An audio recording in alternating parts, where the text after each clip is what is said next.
Hello and welcome. Before we get into today's stories, be sure to subscribe to my channel. Also, let me know in the comments where you're watching from. Back on November 30th, 2018, Grace Millane, she was 21, checked into a hostel in central Auckland. While she was there, she matched on Tinder with a 26-year-old guy named Jesse Kempson. That same day, she was walking toward the Sky City complex and sent her family a picture of a Christmas tree outside the casino. Sadly, it would be the last time they ever heard from her. She and Kempson met up that night and went bar hopping around the CBD. They started at Uptown, ended up at this dark, cozy place called the Bluestone Room, and the camera showed them drinking, dancing, even kissing. They both looked like they were having a good time.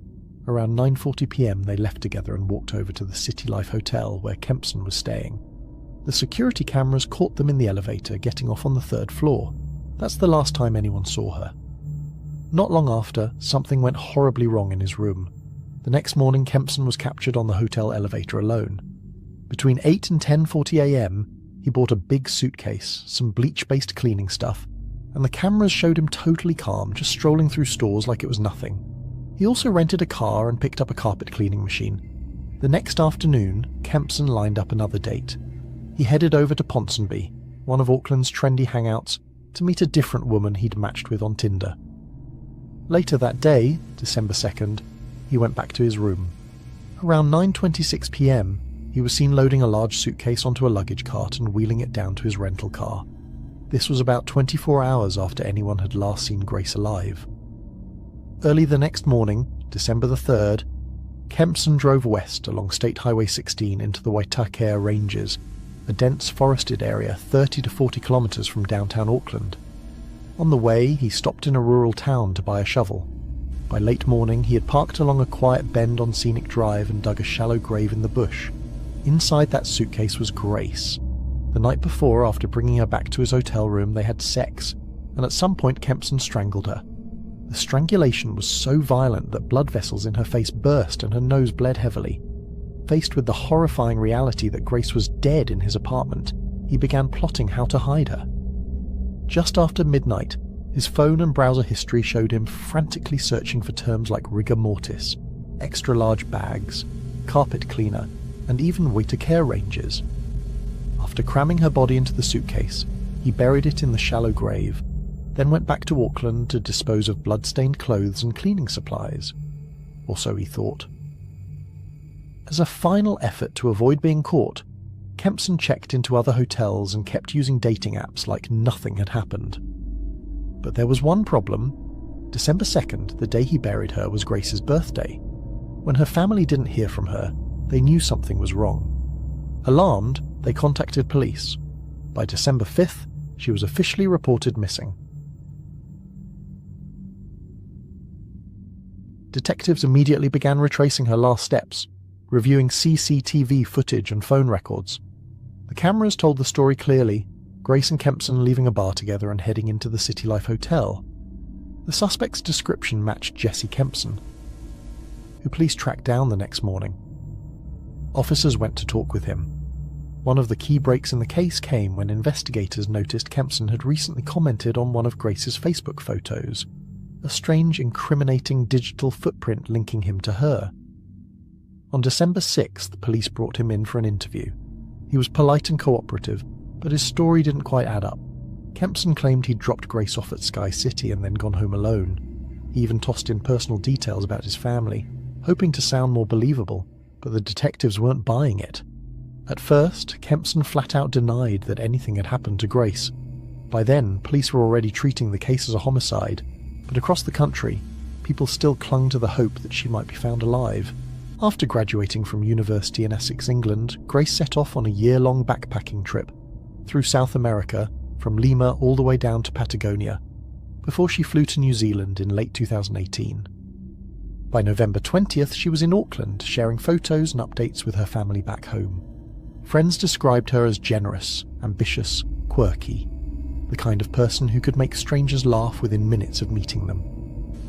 Just 2 weeks into her New Zealand adventure, she was about to celebrate her 22nd birthday. She had no way of knowing that the date she went on that night would be her last. and that the man she was spending it with would kill her. Detectives kept the pressure on Kempson. On December 8th, during further questioning, the wall finally cracked. Faced with mounting evidence, he admitted that Grace was dead, though he tried to claim, unconvincingly, that he hadn't killed her. That night, he agreed to take police to where her body was. Late in the evening, Kempson led officers deep into the Waitakere Ranges. On a forested slope, they found her, buried under a thin layer of soil. By December 9th, police publicly confirmed that Grace was dead. They recovered the small suitcase her body had been placed in, along with her personal belongings. Forensic teams combed through the site, carefully documenting every detail. Jessie Kempson was formally charged with her murder. In November 2019, Jessie Kempson went on trial at the Auckland High Court. Still claiming he was innocent, he pleaded not guilty. His defense argued that Grace's death was a tragic accident during rough sex, painting her as a willing participant. The jury didn't buy it. They believed Kempson had deliberately strangled Grace during sex, applying so much pressure that her veins burst, and then calmly covering it up with calculated steps. Prosecutors pointed out that he showed no signs of panic while disposing of her body. 3 women who had also met Kempson on Tinder testified against him. They described how he liked bondage and choking, details the prosecution used to challenge his accident claim. The difference, they argued, was that Grace had not consented to any of it. They also reminded the jury that Kempson had lied about the last time he saw Grace, and had actively misled police while hiding her body. Forensic experts were clear. The bruising on Grace's neck could only have been caused by forceful, sustained pressure, not by an accident. Court records also painted a picture of Kempson's background. His father had at times been violent, and his mother had largely rejected him, leaving him to be raised by his father and grandfather. He worked various jobs, bartender, labourer, but those who knew him described him as a habitual liar. A former flatmate called him troubled, and a prolific liar, someone who spun elaborate stories about his wealth and family. He told people he owned a $900,000 BMW and a big house in Sydney. In reality, he was renting a small room in Auckland. Before Grace's murder, his criminal record was relatively minor, a drunk driving conviction and a few disorderly conduct charges. But after the trial, it came to light that Kempson had also committed violent sexual offences against other women. Those convictions came later and were separate from Grace's case. On November 22nd, 2019, the verdict came in. Jessie Kempson was found guilty of Grace Millane's murder. He was sentenced to life in prison with a minimum non-parole period of 17 years.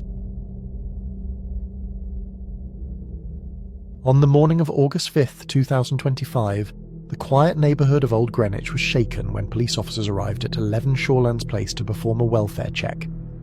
The home, a stately waterfront property worth millions, belonged to 83-year-old Suzanne Adams. Inside, officers stumbled upon a horrifying scene. Suzanne was found dead, her body showing signs of blunt force trauma to the head and neck compression. Nearby, her son, 56-year-old Eric Solberg, lay lifeless as well, his body marked by sharp force injuries to his chest and neck. The brutal scene left investigators stunned. At first glance, it looked like a violent home invasion, but there was no sign of forced entry. As detectives combed through the home, the chilling truth began to surface. Eric had killed his mother in a fit of violence before turning the blade on himself. The crime would send shockwaves through the community, not only because of its brutality, but because those who knew Eric and Suzanne were left grappling with the haunting question: how did a man once described as intelligent, popular and ambitious descend so far into darkness that it ended here, in his mother's own home? Eric Solberg was born in 1969 in the state of Connecticut, the only son of Steen Eva Solberg and Suzanne Adams. His father, a Norwegian-born Fulbright scholar, spent much of his career in Manhattan's finance sector. Suzanne, his mother, worked as a stockbroker and real estate agent, and was described by those who knew her as a debutante, poised, ambitious, and socially prominent. Eric's parents married in 1965 but divorced when he was young. Though he had 2 homes during his upbringing, Eric's childhood appeared outwardly privileged, yet family dynamics were complex. In later years, Eric would refer to his father as intelligent, complex, and confounding, hinting at both admiration and an ongoing struggle to understand him. Stein would pass away in 2005, leaving Eric with memories of a father he both respected and found enigmatic. As a teenager, Eric was ambitious and socially adept. He attended Brunswick School in Greenwich, graduating in 1987. There, he excelled in wrestling and was well liked by his classmates. His athleticism was just one part of a personality that seemed full of potential.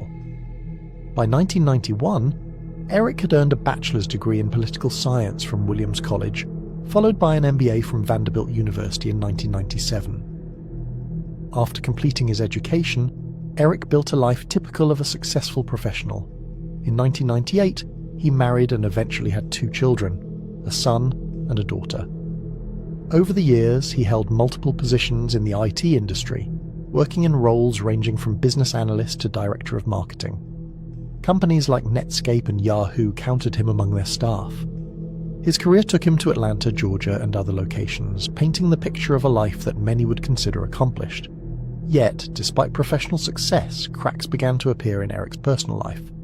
By 2018, his marriage ended in divorce. Reports suggest that alcohol became a persistent problem, and a restraining order was issued, barring him from contacting his ex-wife.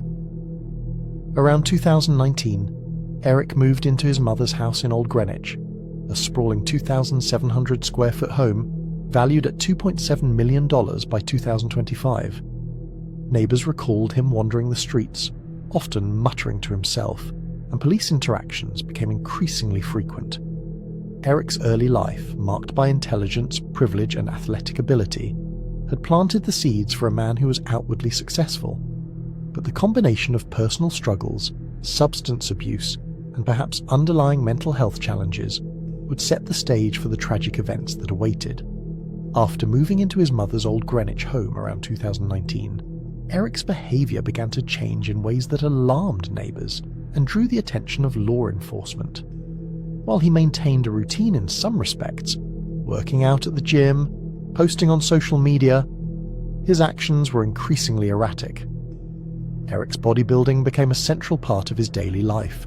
He posted frequently on Instagram, sharing his weight, body fat percentage, and progress photos of muscle growth. Initially, these posts appeared typical of fitness enthusiasts seeking encouragement or documenting their progress. By 2021, Eric was posting regularly, and his account began to attract a larger following. His audience appreciated his dedication and seemingly normal updates, unaware of the brewing instability behind the posts. However, cracks in reality soon emerged. In 2024, Eric's posts began to show signs of delusional thinking. He described embarking on a spiritual awakening and a reconquest of the hinterlands, claiming to experience extraordinary insights into the world around him. The tone of his posts shifted from fitness-focused to increasingly bizarre, featuring discussions of channeling divine energy, magical forces, and the Matrix. By mid-2024, Eric's Instagram activity had grown both obsessive and fantastical. He claimed to be under surveillance, referenced shape-shifting entities, and detailed conspiracies involving governments and secret organizations. He believed he was the target of a global plot, and attempted to document these experiences online. His fascination with technology became intertwined with these beliefs, and he constantly replaced phones and other devices, fearing they had been compromised. During this time, Eric discovered the AI chatbot ChatGPT, which he quickly anthropomorphized and named Bobby. In his mind, Bobby became more than a tool. He was a confidant, a partner, and a source of validation. Eric would post videos scrolling through extended conversations with Bobby, seeking guidance and reassurance.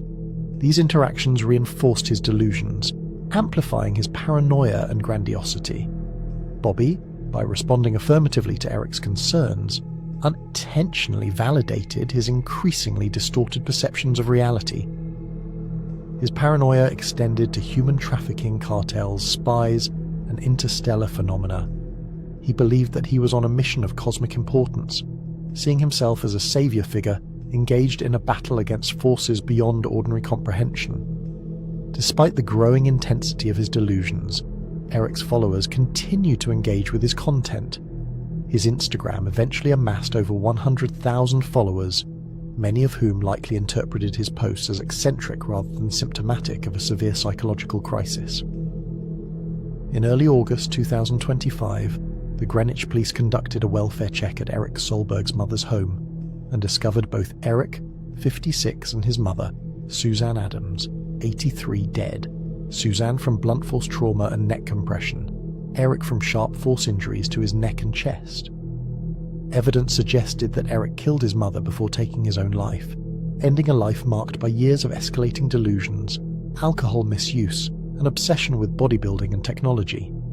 His social media activity in the months leading up to the tragedy revealed paranoia, grandiosity, and delusional thinking, including claims of surveillance, conspiracies, interstellar intelligence, and a global cartel, which he documented in posts and YouTube videos while communicating obsessively with an AI chatbot he called Bobby. These interactions reinforced his delusions, validating his fears and inflating his sense of importance in a self-perceived mission to expose hidden threats. In the final days, Eric posted messages suggesting he had completed his mission and was ready to ascend with Bobby, indicating a planned, fatal culmination of his detachment from reality. The events underscore the dangers of untreated psychosis, the potential for digital reinforcement of delusions, and the tragic consequences when mental health crises escalate unchecked. It started with a missing person. May 5th, 2023, Sylvania Township, Ohio. Quiet, orderly, the kind of place where nothing out of the ordinary ever happens. Police arrived at a modest home on Timbers Edge Boulevard for a routine welfare check. The door was unlocked. Inside, the house was empty. Packages sat on the porch untouched for days. Nicole Jones, 53, was nowhere to be found. The search quickly escalated. Nicole's son, Jonathan Jones, 33, was also missing, along with Caitlin Coons, a 17-year-old foster teen who had a reputation for running away. It didn't take long for authorities to connect the dots. Jonathan had a history with Caitlin, one that landed him in legal trouble earlier that year for child endangerment and possession of obscene material involving a minor. He had pled guilty in March 2023 and was out on an ankle monitor, awaiting sentencing. By all accounts, Nicole was a caring mother, once a phlebotomist at Toledo Hospital, now enjoying time with her son and family. Jonathan, a military veteran with PTSD, had struggled to keep a job and had grown increasingly reckless. Caitlin was troubled, a teen scarred by neglect, drug use, and memory issues from a past accident. And yet, she had fallen for Jonathan, a man 16 years her senior. Their obsession was dangerous. Caitlin had snuck into the Jones household, bypassing any adult supervision, and set in motion a series of chilling events. According to her later confessions, she gave Jonathan an ultimatum, 5 hours to kill his mother. He refused, and then Caitlin acted, alone. Nicole was found in the kitchen, unaware of the threat behind her. Caitlin struck her, first with her hands, then repeatedly with a rock she had brought with her. Jonathan later described the horror, though he claimed he was in shock and did not deliver the fatal blows. After the murder, they cleaned the house, bought supplies, and drove off in Nicole's 2021 Buick Enclave, taking her jewellery with them. Caitlin and Jonathan's flight stretched from Ohio all the way to Mexico.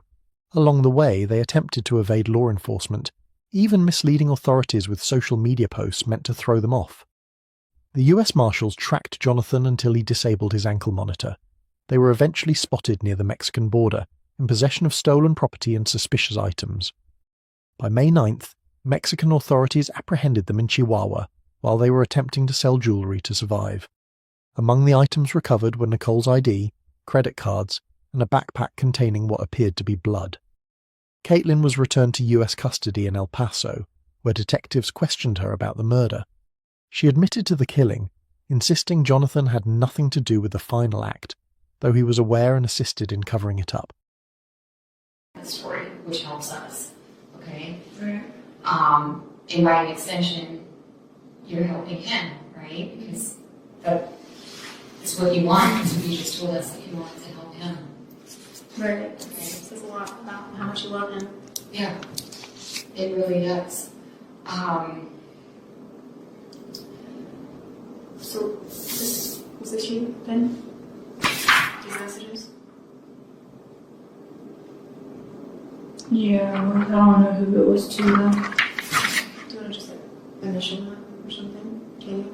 What? Since you wrote his name on here and blamed him for it, can you? So you're saying this is you? Mm-hmm. Do you remember who you sent it to? I don't. Did you send it to more than one person? No. I know I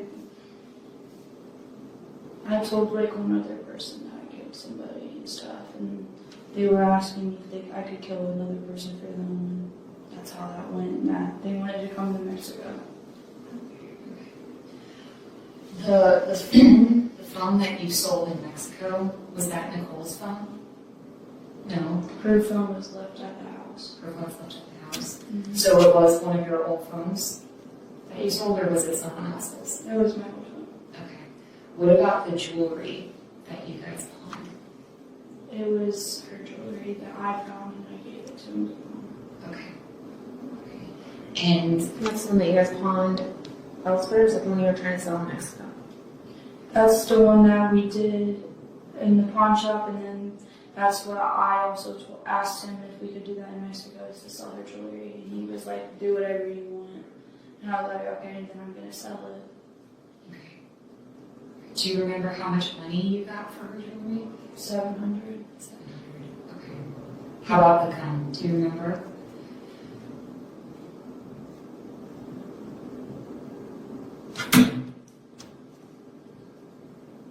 I think it was like 80. Okay. Thank you for telling me that.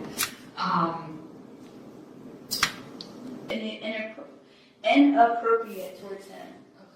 And it's like, she didn't have friends, she didn't have family. So it's like, honestly, it's like I killed nobody. Well, what about the lady that was shot in Arizona? I don't know about that person. I did that one out of anger. Okay. I just wanted to blow off steam, and I didn't even think about that. Were you guys? But I honestly think that one didn't have anybody either, to be honest. She was literally in a blanket on a bus stop on her phone with glasses. So was she sitting down? Okay. But if she is dead, which I don't know, how does that make you feel? I mean, I don't know. I don't know how I feel about it. I mean, she was just an innocent bystander, and you were angry, and you shot someone that did nothing to you. Yeah, but at the same time, I could have not shot her. That was the first time I shot somebody in my life. Well, tried to shoot.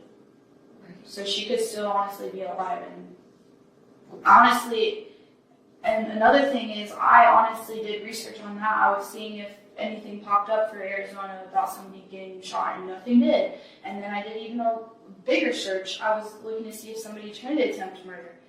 The aftermath was grim. Nicole Jones's body has never been recovered. Caitlin initially claimed she had also killed another person in Arizona, though nothing confirmed this. Both she and Jonathan eventually pleaded no contest to aggravated murder and related charges. They were sentenced to life in prison with the possibility of parole after 25 years. The case left a community shaken. A mother disappeared in broad daylight. A son and a teenage fugitive fled the country, leaving a trail of lies, terror, and unanswered questions. And while justice was served in court, the mystery of Nicole's final moments and her resting place remains unsolved.